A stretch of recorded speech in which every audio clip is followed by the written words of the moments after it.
Hello mga idol, magandang hapon sa inyong lahat. Nasubukan mo na bang mainggit? Ano ang epekto ng inggit sa ating buhay? Mga idol, dalawa ang epekto nito. May positive side at saka negative side. Saan ka kaya dito mga idol?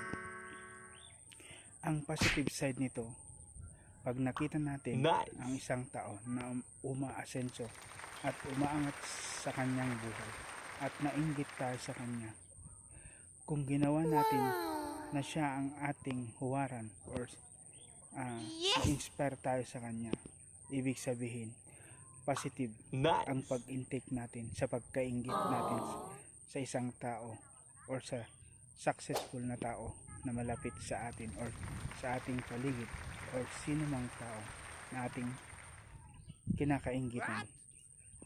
Ang term niyan ay paghanga.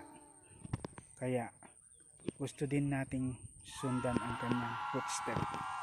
Ang pangalawa, ang pagkainggit na gusto nating hilain pababa ang isang tao kasi umaangat na siya at ayaw nating ma-overtake ng taong yan. Kaya gusto natin siyang hilain ulit pababa.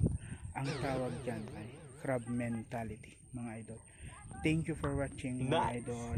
Bye bye.